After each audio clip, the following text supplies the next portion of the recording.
अच्छा बच्चों, last video के अंदर ना हम लोगों ने सीएमए की पॉलिसी को बताया कि जो उन्होंने एक्सेल के हवाले से निकाली थी और इंस्ट्रक्शंस वगैरह को देखा था कि भाई किस तरह से क्या रिस्ट्रिक्शंस लगी हुई हैं आईसीएमए के अंदर। ठीक है। लास्ट वीडियो को आपने देखना हो तो इससे पिछले वाली वीडियो को आप देख लेना, ये दूसरी वीडियो एक्सेल के हवाले से। इस वीडियो के अंदर एक्सेल के फंक्शंस को परफॉर्म करना सीखेंगे। देखो ये जो मेरे पास क्वेश्चन है ना, ये ई वर्कशीट पे सॉल्व हुआ हुआ है। इसको अभी हम लोगों ने एक्सेल पे कन्वर्ट करना है। एक्सेल पे किस तरह से परफॉर्म होगा आपको बताऊंगा।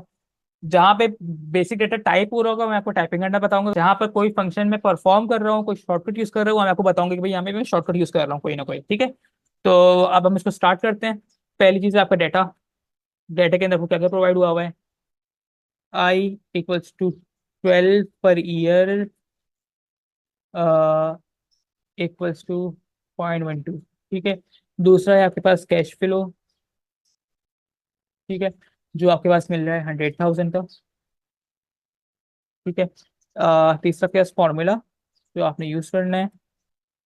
अच्छा, अब आप ये लोग ये मत समझना कि मैं सिर्फ और सिर्फ ये मैथ क्वेश्चन सॉल्व करना सिखा रहा हूँ। मैं आपको बेसिकली मैथ के क्वेश्चन के थ्रू एक्सेल की वर्किंग सिखा रहा हूँ। और ये एक्सेल की वर्किंग जो है, ये बिगिनर्स के लिए है जिन्हें आइडिया नहीं है किस तरह से एक्सेल की वर्किंग परफॉर्म करनी है। ठीक है। सिर्फ उनके लिए। देखो ये मैंने सिर्फ सिंपल अभी डेटा टाइप किया है। अब मैं इसके कुछ चीजें परफॉर्म करके आपको दिखाऊंगा। सिंपल डेटा टाइप किए कुछ, इसके अंदर मैंने शॉर्टकट यूज नहीं किया, कोई फॉर्मुला यूज नहीं किया अभी तक। ठीक है। अब मैं करना सिखाता हूँ आपको। पहली चीज ये है कि इसके अंदर देखो, मैंने जो है वो आई के बाद 12% के साइन लगाना था, जैसे यहाँ पे लगा हुआ है परसेंट का साइन। मुझे यहाँ पे लगाना था, मैं लगाना भूल गया। अब मैं क्या करूँ, मैं डायरेक्ट टाइप कर दूं। एक्सेल के अंदर एक बात का बहुत ख्याल रखना आप लोगों को कि एक्सेल के अंदर जब आप डायरेक्ट टाइप करने जाते हो ना, तो डायरेक्ट टाइप नहीं होता, बल्कि वो ओवर कर देता है। देखो मैंने यहाँ पे परसेंट का साइन लगाया, इसने ओवर कर दिया। पीछे का जो डाटा हमने मेंशन किया हुआ था वो सबका सब डिलीट हो गया। सही है। एक्सेल के अंदर आपने कभी भी डायरेक्टली टाइप नहीं करना। आपने क्या करना है, तीन तरीके हैं इसको करने के। माउस से करने का तरीका भी बताऊंगा, मैं आपको कीबोर्ड के शॉर्टकट भी बताऊंगा, ताकि आप लोगों को प्रोफेशनल लाइफ के अंदर ये मसला नहीं हो आगे जाकर के, आपको आईसीएम के अंदर ये मसला नहीं हो माउस के तौर पे यूज करने में। ठीक है। पहला तरीका ये है कि देखो, आप यहाँ पर आए, आपने यहाँ पे डबल क्लिक किया, माउस के थ्रू डबल क्लिक किया, तो एक्सेल की जो सेल है, ये जो डब्बा है ना, डब्बे जो आपको डब्बे दिख रहे हैं, इन डब्बों को हम सेल कहते हैं बेसिकली। ठीक है। तो जब आप किसी सेल पे आके, किसी डब्बे पे आके डबल क्लिक करोगे, जो कर्सर है आपका ये डब्बे के अंदर, सेल के अंदर नेविगेट कर रहा है, मूव कर रहा है। तो अब आप यहाँ पर परसेंट का साइन लगाओ। अब ये ओवरराइट नहीं करेगा। देखो मैंने यहाँ परसेंट का साइन लगा दिया, तो इसने ओवरराइट नहीं किया, बल्कि ये 12 के बाद परसेंट का साइन लग गया, एडिटिंग हो गई आपके सेल के अंदर। ठीक है। पहला तरीका डबल क्लिक। दूसरा तरीका क्या है आपके पास, आप फॉर्मूला बार में जाओ। ये जो आपको दिख रहा है ना ऊपर, ये फॉर्मूला बार है। आप सेल के अंदर कुछ भी टाइप करते हो आपको फॉर्मुला बार में आ जाता है। आप फॉर्मुला बार में कुछ भी एडिटिंग करोगे या सेल में कुछ भी एडिटिंग करोगे, फॉर्मुला बार में शो होगी। इसी तरह फॉर्मुला बार में कुछ भी टाइप करोगे, कुछ भी एडिटिंग करोगे, आपके सेल में शो होगी। तो आप फॉर्मुला बार में आने के बाद एडिटिंग कर दो। मैंने यहाँ पे जीरो लगाना था, मैंने जीरो लगाया, और देखो मैंने सेल के अंदर भी शो हो रहा है जीरो। 0.12 हो गया ये। ठीक है। तो दो चीजें हमने देखी। पहला तरीका डबल क्लिक, दूसरा तरीका फॉर्मुला बार। तीसरा तरीका जो कीबोर्ड का शॉर्टकट है बेसिकली, वो ये है कि आप सेल पे आकर के F2 प्रेस करो। F2 प्रेस करने से क्या होगा कि आपका जो कर्सर है वो अंदर मूव करेगा। ये देखो मैंने F2 प्रेस किया, अभी कर्सर अंदर मूव कर रहा है। देखो मैं दोबारा से प्रेस करके दिखाता हूँ। मैंने यहाँ पे F2 प्रेस किया, अब ये मेरा कर्सर सेल के अंदर मूव कर रहा है। ठीक है। उसके बाद फिर आप कुछ भी एडिटिंग कर दो। जब कर्सर आपका सेल के अंदर मूव करेगा तो आप कुछ भी एडिटिंग कर सकते हो, फिर ओवरराइट नहीं करेगा। ठीक है। तो ओवरराइट से बचाने के लिए तीन तरीके आप यूज करते हो, डबल क्लिक, फॉर्मुला बार, और F2। सही है। अच्छा, मैं यहाँ पे लिख भी देता हूँ फंक्शंस, और साथ में मैं मेंशन भी कर देता हूँ कि भाई हम लोग कौन कौन से फंक्शन यूज कर रहे हैं बेसिकली। एक तो आपका कीबोर्ड का शॉर्टकट होगा, एक होगा आपका माउस का। सही है। और एक है आपका कीबोर्ड का। जो हमने पहला फंक्शन परफॉर्म किया था वो था एडिट करना। माउस के तौर पे डबल क्लिक और फॉर्मूला बार। ठीक है। कीबोर्ड के अंदर F2 की को प्रेस करना। ठीक है। समझ में आ गई बात कि माउस के तौर पे अगर हम यूज करेंगे इसको, तो माउस से मैं डबल क्लिक करूंगा, ये एडिट करने पे जाएगा। माउस से मैं फॉर्मुला बार में क्लिक करूंगा, ये एडिट करने पे जाएगा। और कीबोर्ड के अंदर अगर हम यूज करने की कोशिश करेंगे कीबोर्ड के शॉर्टकट की, तो यहाँ पे F2 प्रेस करूंगा तो ये एडिट करने में चले जाएगा। ठीक है। तो आपको दोनों तरीके बता रहा हूँ। आईसीएमए के अंदर कीबोर्ड वाले शॉर्टकट उन्होंने रिस्ट्रिक्ट किया हुआ है, आपको माउस यूज करना पड़ेगा वहां पे। सही है। अच्छा, अगली चीज, मुझे आई इक्वल टू 12% के बाद और कैश फ्लो से पहले N equals to 4 data input करना था, जो मैंने इनपुट नहीं किया। अब इसको कैसे आपने सेट करना है, सेट ऐसे करना है कि देखो दो तरीके अगेन। पहला तरीका ये कि आप इसको इरेज कर दो पूरा, इरेज करो इसको पूरा, फिर आप यहाँ पे एन इक्वल टू 4 लिखो, फिर आप नीचे कैश फ्लो दोबारा से लिखो, फिर आप नीचे फॉर्मूला दोबारा से लिखो। आपका टाइम जाया होगा फजूल में। टाइम जाया करने से बचाना है, क्या करना है आपने, जहां पे आपने लिखना है डाटा, उसके नीचे वाली रो पे आओ।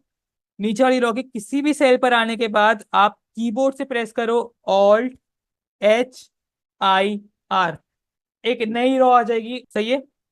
जहां भी आपने लिखना है, जहां भी अपने रो को इंसर्ट करना है, उससे नीचे वाली रो पे के किसी भी सेल में आने के बाद आप ऑल्ट HIR प्रेस करो, की को प्रेस करोगे तो आपके पास रो आ जाएगी नहीं। ठीक है, ये हो गया कीबोर्ड का शॉर्टकट। अब माउस से आपने क्या करना है, मुझे कैश फ्लो से ऊपर एक रॉ चाहिए, मैं कैश फ्लो की रॉ के किसी भी सेल में आने के बाद राइट क्लिक करूंगा। राइट क्लिक करने के बाद मैं इंसर्ट में जाऊंगा। इंसर्ट में जाने के बाद मैं इंटायर रॉ में जाऊंगा, ओके करूंगा, एक नई रॉ आ जाएगी कैश फ्लो से ऊपर। अब यहाँ पे आप n = 4 को टाइप कर लो। सॉरी, मैंने -4 कर दिया। एडिट करने का वही तरीका, देखो मैं ऊपर गया, मैंने F2 प्रेस करो या फिर डबल क्लिक प्रेस करो या फॉर्मूला पर में कर दो। ठीक है, तो हमने एक और चीज अभी सीखी कि रॉ को इंसर्ट कैसे करते हैं। माउस से मैंने आपको बताया राइट क्लिक, ठीक है, उसके बाद फिर आप इंसर्ट और आप रॉ, रॉ को इंसर्ट कर लो। ठीक है, कीबोर्ड से जो मैंने आपको तरीका बताया था वो था ऑल्ट की को प्रेस करो, एच की को प्रेस करो, आई और आर को प्रेस करो। ठीक है, अलग अलग प्रेस करना, फिर ऑल्ट को प्रेस करो, फिर एच को, फिर आई को, फिर आर को, तो एक नई रो पर आ जाएगी। सही है, तो ये हमने दो तरीके यहाँ पे सीख लिए। अब एक और चीज आपको मैं दिखा दूं चलते चलते कि भाई देखो मैंने ऊपर एक रॉ को एक्स्ट्रा ऐड कर दिया है, इसको मुझे डिलीट करना है। तो रॉ को डिलीट करने के लिए, जैसे हमने रॉ को इंसर्ट करने के लिए ऑल्ट HIR प्रेस किया था, डिलीट करने के लिए OLT+HDR प्रेस करेंगे, तो देखो ऊपर की रॉ डिलीट हो गई। एक तरीका ये कि आप रॉ को ऐसा डिलीट कर लो। दूसरा तरीका ये कि आप उस रॉ के किसी भी सेल में जाने के बाद राइट क्लिक करो, डिलीट में जाओ और इंटायर रॉ करो। इंसर्ट करनी थी रॉ तो इंसर्ट में जाते थे, डिलीट करनी थी रॉ तो डिलीट में जाते थे। ठीक है, तो मैंने आपको यहाँ पे रॉ को डिलीट करने का तरीका भी बता दिया। सेम यही तरीका है, बस आपने इंसर्ट की जगह पर डिलीट का ऑप्शन को सेलेक्ट करना है। ठीक है, और यहाँ पर OLT+HDR, सही है, OLT+HDR। एक चीज का ख्याल रखना कि अब देखो यहाँ पे मुझे फॉर एग्जाम्पल मुझे n = 4 वाली रो को डिलीट करना है। तो ये सिर्फ और सिर्फ n = 4 को डिलीट नहीं करेगा, ये आगे के सारे डाटा को डिलीट कर देगा। तो इस बात का बहुत ख्याल रखना। कैसे, ये देखो मैं यहाँ पे इस रो को डिलीट अगर अभी करूंगा, मैंने डिलीट केस में गया इंटायर रो की, तो देखो उसने पूरी रो डिलीट कर दी, जो मैंने आगे लिखा हुआ था ना वो भी इसने डिलीट कर दिया। तो रो को डिलीट करते हुए इस बात का बहुत ख्याल रखना कि आगे वाला डाटा अफेक्ट ना हो। अगर आगे डाटा अफेक्ट नहीं करना तो आप रो को कोई डिलीट नहीं करो, आप बस उस डाटा को डिलीट कर दो, उस डाटा को बैक स्पेस कर दो, उस डाटा को आप डिलीट कर दो। सही है। अच्छा, डाटा को डिलीट करने के भी दो तरीके हैं। डाटा को डिलीट करने के दो तरीके हैं। पहला तरीका यह है कि आप सेल पे जाओ और बैक स्पेस की प्रेस करो। मैंने बैक स्पेस प्रेस किया, देखो डाटा डिलीट हो गया। सही है, बैक स्पेस प्रेस किया, डाटा डिलीट हो गया, आगे वाले जो भी डाटा था इस पे कोई असर नहीं पड़ा मेरे। सही है, मैंने रॉ डिलीट नहीं किया, मैंने सिर्फ डाटा डिलीट कर दिया। लेकिन लेकिन फॉर एग्जाम्पल मुझे इन तीनों डाटा को डिलीट करना है, इन तीनों को डिलीट करना है। अब मैं क्या करूं, मैंने इन सबको सेलेक्ट तो कर लिया, ठीक है, सेलेक्ट भी मैंने माउस से करके दिखाता हूँ, देखो मैंने माउस से सेलेक्ट कर लिया इन तीनों को। अब मैं अगर बैक स्पेस की को प्रेस करूंगा तो क्या होगा कि सिर्फ और सिर्फ पहला वाला जो डाटा है ना ये डिलीट होगा। सिर्फ पहली वाली लाइन डिलीट हुई, अगली की दो लाइन डिलीट ही नहीं हुई। तो अगली लाइन को डिलीट करने के बाद दोबारा से नीचे आना पड़ेगा, दोबारा डिलीट करना पड़ेगा, फिर नीचे आऊं, फिर डिलीट करूं। तो भाई ये तो मेरा टाइम जाया होगा ना। तो मैं किस तरीके से इनको सबको एक साथ डिलीट करूं, क्या ऐसी स्ट्रेटेजी अपनाऊं। तो देखो स्ट्रेटेजी क्या है, आप इन तीनों को सेलेक्ट करो और बैक स्पेस की जगह डिलीट का बटन यूज करो। तो देखो तीनों एक साथ डिलीट हो गए। बैक स्पेस की जगह डिलीट का बटन यूज करोगे तो तीनों एक साथ डिलीट हो जाएंगे। तो हमने एक और चीज यहाँ पे सीखी कि अगर हमें नंबर ऑफ डाटा को एक साथ डिलीट करना हो तो हम सेलेक्ट करने के बाद बैक स्पेस को प्रेस नहीं करेंगे, हम डिलीट की को प्रेस करेंगे। ठीक है, और अगर तो सिर्फ एक ही चीज को डिलीट करना है, एक ही डेटा को डिलीट करना है, तो आप भले बैक स्पेस का बटन यूज कर लो। सही है। तो मैंने इस वीडियो के अंदर आपको डिलीट और बैक स्पेस का तरीका भी और बैक स्पेस के दरमियान डिफरेंशिएशन भी आपको बता दी। ठीक है। अगर तो नंबर ऑफ डाटा को डिलीट करना है तो आप सेलेक्ट करके डिलीट का बटन प्रेस करो, और अगर सिर्फ सिंगल डाटा को डिलीट करना है तो आप सिर्फ और सिर्फ बैक स्पेस की प्रेस कर दो, आपका वो सिंगल डाटा भी डिलीट हो जाएगा। ठीक है।